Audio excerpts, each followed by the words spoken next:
ဒီဒေါ်လာ100ရွက်ထဲမှာတမနာမဟုတ်တဲ့လူတယောက်ပါနေတယ်ဆိုတာကိုလူချင်းမဲလို့သိပါသလားအမှန်တကယ်တော့သူကတမနာလည်းမဟုတ်ပါဘူးဒါပေမဲ့အမေရိကန်သမိုင်းထဲမှာတော့တမနာတွေထပ်တော့အရေးကြီးတဲ့လူတယောက်ဖြစ်ခဲ့ဘူးပါတယ်ဒါဆိုရင်သူကဘယ်လိုလူမျိုးလဲဘာတွေများလုပ်ပေးခဲ့ဘူးလို့လဲဘာကြောင့်ဒေါ်လာငွေစက္ကူပေါ်မှာနေရာပေးခြင်းခံရတာလဲဒီပါရမီစင်ကြီးရဲ့ဘွားဟာပတ်ခဲ့ထားတဲ့လမ်းတွေမဟုတ်ခဲ့ပါဘူးဒီဗီဒီယိုကတော့ဒေါ်လာ100ထဲကနှစ်ဖူးပြောင်တဲ့ Benjamin Franklin အကြောင်းပဲဖြစ်ပါတယ် Benjamin Franklin ကို1906ခုနှစ်အမေရိကန် Boston မြို့မှာမွေးဖွားပေးခဲ့ပါတယ်ကန်နဘရီမှာကြီးပြင်းလာရတာကြောင့်ရေကိုရတာကိုလည်းကြက်နှစ်တက်ပါတယ်ငွေကြေးမတက်နိုင်တဲ့မိသားစုကဆင်းသက်လာတာကြောင့်ကျောင်းကို2နှစ်ပဲတက်ခဲ့ရပါတယ်သူသက်12နှစ်သားအရွယ်မှာတော့အကိုဖြစ်သူဂျင်းရဲ့ပုံနှိပ်တိုင်းမှာတစ်နှစ်ကို10နိုင်ကျော်အလုပ်လုပ်ရင်ဘဝကိုရုပ်ကန်ခဲ့ရတယ်ဗျစာရေးစာဖတ်လည်းဝါသနာပါတဲ့သူဖြစ်တာကြောင့်ထမင်းဖိုးလေးကိုခြေတာပြီးစာအုပ်ဝယ်ဖတ်ခဲ့တဲ့အထိအသိပညာကိုစလောင်ခဲ့တယ်အဲ့ဒီနောက်အကိုဖြစ်သူရဲ့သတင်းစာမှာ Mrs. Silent Douglas ဆိုတဲ့ကလောင်နာမည်နဲ့ပထမဆုံးရေးသားထုတ်ဝေခဲ့ပါတယ်ဒီလိုနဲ့သူ့ရဲ့ဝိုးတော်အိမ်မက်တွေကိုဆက်လက်အကောင့်ထဲပေါ်ဖို့အတွက်အမေရိကရဲ့ဗီလာဒေဗီယာမြို့ကိုမျက်နှာငယ်နဲ့တက်လာခဲ့ရရအလုံးလောက်ကိုက်မယ်ဆိုပြီးမိတ်တူဆိုင်တွေမှာအလုံးဝင်လုံးရင်တိတ်မကြခင်မှာပဲ15နှစ်အရွယ်သာရှိသေးတဲ့ဒေဗရိုနဲ့ချစ်ကြွဝင်ခဲ့တယ်လက်ညှိုးထိုးပြစာဘာပိုင်ဆိုင်မှုမှမရှိတဲ့ Franklin အတွက်တော့သဘောမတူတဲ့အခြေအနေအထိတော့ရောက်ခဲ့တယ်ဗျ Franklin ဟာမကြခင်မှာပဲအောင်မြင်တဲ့စာရေးဆရာပုံနှိပ်တိုင်းပိုင်စင်ဖြစ်လာပါတော့တယ်ဒါပေမဲ့သူကပတ်စံနောက်ပဲလိုက်နေတဲ့သူမဟုတ်တာကြောင့်လူတွေရဲ့ဘဝကိုဘယ်လိုပိုကောင်းအောင်လုပ်မလဲဆိုတာကိုအမြဲတွေးတက်တဲ့သူလည်းဖြစ်ပါတယ်ဒီလိုနဲ့မိုးတက်မှုတိုင်းထန်တဲ့ညတညမှာတော့ Franklin ဟာစကူစွန်ထဲမှာဝါရစူးစမ်းချိပြီးတော့မိုးကြိုးလက်စီလဲကိုစံသက်တိထွင်အောင်မြင်ခဲ့တာကြောင့်သူ့ရဲ့စံသက်တိထွင်မှုကြောင့်ပဲလူသိများလာခဲ့ပါတော့တယ်ဒါပေမဲ့သူ့ရဲ့တိထွင်မှုတွေအတွက်မူပိုင်ခွင့်တပြားတစ်ချက်မှမယူခဲ့တဲ့ပြင်ကျွန်တော်တို့ကတခြားသူတွေရဲ့တိထွင်မှုကြောင့်အကျိုးခံစားခွင့်ရနေတာပဲဆိုပြီးကိုယ့်ရဲ့တိထွင်မှုနဲ့လည်းသူတစ်ပန်းကိုအခမဲ့ပြက်ခုကြီးတင့်တယ်ဆိုတာကသူ့ရဲ့ခံယူချက်တစ်ခုဖြစ်လာခဲ့ဒါတွေမကသေးပဲ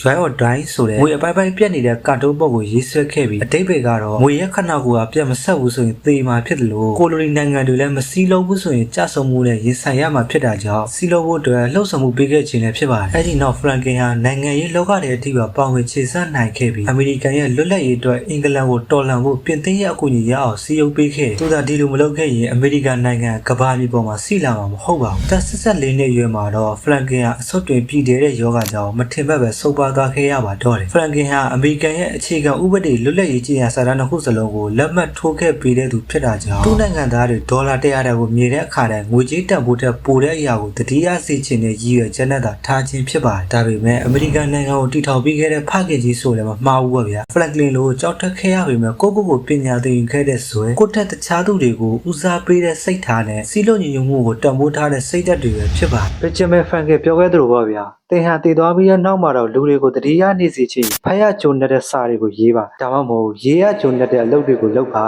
တဲ့